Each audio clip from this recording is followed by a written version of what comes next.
நம்மள நிறைய பேர் ஃபோன் வாங்குறது அப்படின்னு முடிவானதுக்கப்புறம் நம்ம செக் பண்ணுற விஷயம்லாம் என்னன்னு பார்த்தீங்கன்னா, ஃபோனோட பர்ஃபார்மன்ஸ் என்ன, processor, Android score, camera, pixel, display, battery, அதோட எம்ஏஹெச், அப்புறம் fast charging, brightness, price, design, OS, அதோட யூஐ, ரேமு, ரோமு, அப்புறம் ஸ்டோரேஜ் டைப்பு, 5G சப்போர்ட் இருக்கா இல்லையா, ஸ்பீக்கரு, இந்த மாதிரி ஏகப்பட்ட விஷயத்தை நம்ம செக் பண்ணுவோம். ஆனால் நம்ம செக் பண்ண வேண்டிய ஒரு மெயினான ஒரு விஷயத்தை நம்ம விட்டுறோம். அது வேற ஒன்றும் இல்லை, பில்டு குவாலிட்டி தான். நம்ம இப்போ போக்கோவை எக்ஸாம்பிளாக வச்சு பில்டு குவாலிட்டிங்கிறது எந்த அளவுக்கு முக்கியங்கிறத பார்க்க போகிறோம். சேம் டைம் போக்கோ வாங்கலாமா வேணாமாங்கிறதையும் பார்க்க போகிறோம். அதாவது இப்போ வரைக்கும் போக்கோ வாங்குறது அப்படின்னு வரும்போது நிறைய பேருக்கு பயமே என்னென்னு பார்த்தீங்கன்னா மதர் போர்டு இஷ்யூ தான். இப்போ வரைக்கும் கம்யூனிட்டி பேஜஸ்லாம் போய் செக் பண்ணிங்கன்னா யாரை பார்த்தாலும் இந்த ஒரு டவுட்டில் தான் இருக்கான். ஏன் அப்படின்னு பார்த்தீங்கன்னா, ஒன்ஸ் அப்பான டைம் போக்கோ X3 ரிலீஸ் ஆனப்போ அதை வாங்கின யூசர்ஸ்லாம் 1 இயர்லேயே பார்த்தீங்கன்னா கதற ஆரம்பிச்சிட்டாங்க. அதாவது என்ன ஒன்று பார்த்தீங்கன்னா, மதர் போர்டு டெட் ஆயிரும், ஃபோன் ஆனே ஆகாது. இது நம்ம நிறைய பேருக்கு தெரிஞ்சது தான்.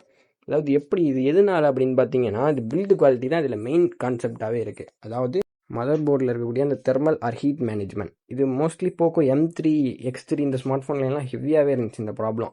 எப்படின்னு பார்த்தீங்கன்னா, நம்மளோட ஃபோன் ஓவராக ஹீட்டாக அந்த ப்ராசஸருக்கும் அந்த மதர் போர்டுக்கும் இடையில உள்ள அந்த சோல்டரிங் எடுத்துக்கும். ஸோ அப்போ அந்த ஃபோனோட ப்ராசஸர் டெட் ஆயிரும், மதர் போர்டு டெட் ஆயிரும். இந்த இடத்துல இது எப்படி நம்ம ரிப்பேர் பண்ணலான்னு பார்த்தீங்கன்னா, ரீபாலிங் பண்ண வேண்டியது இருக்கும். அதில் உள்ள சோல்டர்ஸ் பூரா நம்ம மேனுவலாக ஃபிக்ஸ் பண்ண வேண்டியது இருக்கும். இந்த ப்ராப்ளம் X3 தாண்டி நிறையா மாடல்ஸில் ரிப்போர்ட் ஆனிச்சு. இதுக்கெல்லாம் மெயின் காரணம்னு பார்த்தீங்கன்னா, போக்கோ யூஸ் பண்ண அந்த மட்டமான சோல்டரிங் மெட்டீரியல்ஸ், தெர்மல் மேனேஜ்மெண்ட், இதெல்லாம் தான் காரணம். இதெல்லாம் ஏன் பண்ணாங்கன்னு பார்த்தீங்கன்னா, இப்போவும் அவங்க பிஸ்னஸ் பண்ணிட்டு தான் இருக்காங்க. அதாவது எப்படின்னு பார்த்தீங்கன்னா, ஒரு லோ பட்ஜெட் ஃபோனில் தரமான பர்ஃபார்மன்ஸை கொடுக்குறேங்கிற பேரில் கேஷ் கட்டிங் பண்ணுறது, பில்டு குவாலிட்டியை குறைச்சி பர்ஃபார்மன்ஸ் ஏற்றுறது. ஓகே, இது பிராண்டு சைடில் உள்ள மிஸ்டேக் தானே, அவங்க ஃப்ரீ ஆஃப் காஸ்ட்டில் சர்வீஸ் பண்ணி கொடுத்துருவாங்களே அப்படின்னு நினச்சிங்கன்னா அதுதான் இல்லை. ஃபோனுக்கு வேரண்ட்டி இருந்தால் மட்டும்தான் அவங்க சர்வீஸ் பண்ணி கொடுப்பாங்க. அப்படி இல்லைன்னா நீங்கள் உங்கள் சொந்த காசை போட்டு நீங்கள் தான் பண்ணிக்கணும். இதை ஒரு சைடு வச்சுட்டு இன்னொரு சைடு பார்த்தோன்னா, பேட்ரி வெடிக்குது, ஃபோன் வெடிக்குது, டைம் பாம் மாதிரி போக்கோ வேலை செய்யுது அப்படின்லாம் நிறைய பேர் சொல்லி கேள்விப்பட்டிருப்பீங்க. இதை பற்றி நான் மோஸ்ட்லி நிறையா வெப்சைட்ஸ், நிறையா கம்யூனிட்டி பேஜஸ், விக்கிபீடியா, நிறைய இடத்துல நான் ரிசர்ச் பண்ணி பார்த்துக்கிறேன். எனக்கு தெரிஞ்சு இது நிறைய எல்லாருக்கும் இந்த பிரச்சனை இல்லை, ரொம்ப ரேர் கேஸில் சில பேருக்கு இருந்திருக்கு. இது போக்கோன்னு மட்டும் கிடையாது, நிறையா ஸ்மார்ட் ஃபோன் சாம்சங்கில் கூட இருந்திருக்கு தான். இதை நம்ம ஒரு பெரிய இஷ்யூவாக சொல்ல முடியாது. பட் சர்வீஸ்னு வரும்போது இந்த இடத்துல அவங்க வேலையை காட்டுவாங்க. எப்படின்னு பார்த்தீங்கன்னா, உங்கள் சைடில் தான் பிரச்சனை இருக்க மாதிரி, அதாவது நம்ம தான் அந்த பேட்டரியை பங்க்சர் பண்ணி சம்திங் டேமேஜ் பண்ணி அதை வெடிக்க வச்சிட்டோம் அப்படிங்கிற மாதிரி சொல்லிடுவாங்க. சரி, உண்மையிலேயே இந்த போக்கோங்கிற டைம் பாமை யார் தான் ஆக்டிவேட் பண்ணா அப்படின்னு பார்த்தா யாரை வேணாலும் இருக்கலாம் சார். ஆனால் இந்த ப்ராப்ளம் நான் யூஸ் பண்ண ஒரு ஃபோனில் இருந்துச்சு. திடீர்னு பார்த்தா 2 நாள் சார்ஜே நிற்கலை. என்னென்னு பார்த்தோன்னா, பேட்ரி நல்லா வீங்கிருந்துச்சு. அப்புறம் வேறு பேட்ரி மாற்றினேன், எல்லாமே சரியாகி கரெக்டாகிடுச்சு. பட் இப்போ இருக்க கண்டிஷனுக்கு 90% வெடிக்கிற அளவு போகாது. சரி, பழைய கதையெல்லாம் தூக்கி போடுறோம். இப்போ அந்த பிரச்சனை இருக்கா இல்லையா, வாங்கலாமா வேணாமா, இப்போ தான் நம்ம வீடியோக்குள்ளே போகிறோம். ஓகே, இப்போ நீங்கள் பார்த்துக்கிட்டு இருக்கிறது போக்கோ ஃபோனாக இருந்தால் அது என்ன மாடலுங்கிறது கீழே ஒரு கமெண்ட்டை போட்டு விட்ருங்க. அப்படியே அது வெடிக்கிறதுக்கு முன்னாடி மறக்காமல் சப்ஸ்கிரைப் மட்டும் போட்டுருங்க. அப்படியே வெடித்தாலும் வேறு ஃபோன்லேருந்து மறக்காமல் சப்ஸ்கிரைப் பண்ணி பெல் ஐக்கனை ஆலில் செட் பண்ணிடுங்க. ஓகே, இப்போ போக்கோவோட X5 அண்ட் X6 சீரீஸை பற்றி பார்ப்போம். X6 பார்த்தீங்கன்னா நிறையவே ப்ராப்ளம் இருந்துச்சு தான், ஆனால் மேஜர் ப்ராப்ளம் இல்லை. பேட்ரி ட்ரெயின் இஷ்யூ இருந்துச்சு, ஹீட்டிங் இஷ்யூலாம் ரொம்பவே இருந்துச்சு. நிறையா ஃபோன் என்னோடய ஃப்ரெண்ட்ஸ் சர்க்கிள்லேயே நிறைய பேர்கிட்ட கேட்டேன்.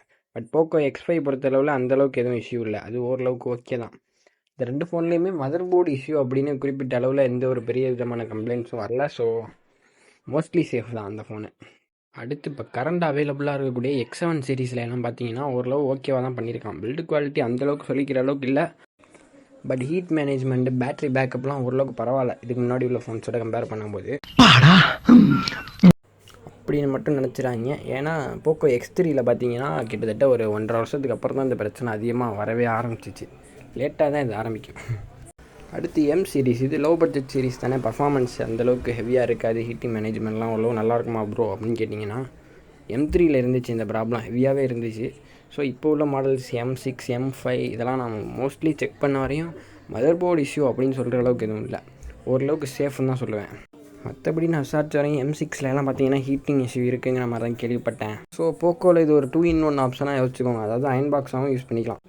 அதுக்கப்புறம் நம்ம F சீரீஸ்லாம் பார்த்தீங்கன்னா F5, F4லாம் லைட்டாக அந்த ப்ராப்ளம் இருந்துச்சு தான், கொஞ்சம் மதர் போர்டு இஷ்யூ இருந்துச்சு. பட் இப்போ நம்மளாலே F6 பார்த்தீங்கன்னா தரமான ஒரு பர்ஃபார்மன்ஸோடு இருக்குது. லோ பட்ஜெட்டில் 24க்கு கூட வந்துச்சு, ஃப்ளிப்கார்ட்டில் பார்த்தேன். ஸோ இதை வாங்கலாமா வேணாமா அப்படின்னு பார்த்தீங்கன்னா அது ரொம்ப சிம்பிள் தான். முடிஞ்ச அளவுக்கு நியூ ஸ்மார்ட் ஃபோனாக ட்ரை பண்ணாமல் 1 இயர் ஓல்டு ஸ்மார்ட் ஃபோன் இந்த மாதிரி, அதாவது உதாரணத்துக்கு இப்போ X7 ரிலீஸ் ஆகிடுச்சு, X6 ப்ரோலாம் பார்த்தீங்கன்னா 1 இயர் ஓல்டு, அந்த ஸ்மார்ட் ஃபோன்ஸை ட்ரை பண்ணலாம். ஏன்னா கிட்டத்தட்ட 1 இயர் ஆகியுமே அந்த ஸ்மார்ட் ஃபோன்ஸில் எந்த ஒரு கம்ப்ளைண்ட்டும் வரல. F6ம் பார்த்தீங்கன்னா அதே மாதிரி தான். நீங்கள் லாங் டேர்ம் யூஸ் பண்ணுவேங்கிற பட்சத்துக்கு முடிஞ்ச அளவுக்கு அதுக்கு ஆல்டர்னேட்டிவான வேறு பிராண்ட் எதுவும் இருக்கான்னு செக் பண்ணி பாருங்கள். அப்படி இல்லைன்னா இந்த ஃபோனை நீங்கள் வாங்கலாமா வேணாமா அப்படின்னு கேட்டிங்கன்னா இப்போ நான் என்ன உங்கள்கிட்ட சொல்கிறது? என்ன கேட்டிங்கன்னா மோஸ்ட்லி வாங்கலாம்னு தான் சொல்லுவேன். அதாவது ஒரு ஃபோனு தாறுமாறாக இருக்குது, மற்ற ஃபோன்ஸோட கம்பேர் பண்ணும்போது இது பர்ஃபார்மன்ஸ்லாம் பிச்சு மேயுது அப்படிங்கும்போது தாராளமாக அதை கன்சிடர் பண்ணலாம். ஏன்னா நானே நிறையா ஸ்மார்ட் ஃபோன்ஸ் போக்கோ பிராண்டில் யூஸ் பண்ணிட்டேன். மோஸ்ட்லி அவ்வளோ ஈஸியாக எந்த பிரச்சனையும் வராது. முடிஞ்ச அளவுக்கு உங்கள் ஓன் ரிஸ்க்கு தான். பர்ஃபார்மன்ஸுக்காக பார்த்தீங்கன்னா தாராளமாக எடுக்கலாம், பிரித்து எடுத்துரும், எந்த ஒரு பிரச்சனையும் இருக்காது. அப்புறம் இதை பற்றி உங்களோட கருத்து என்னங்கிறதையும் நீங்கள் மறக்காமல் கமெண்ட் பாக்ஸில் சொல்லுங்கள். ஸோ அது மற்ற யூசர்ஸுக்கும் யூஸ்ஃபுல்லாக இருக்கும். That's it.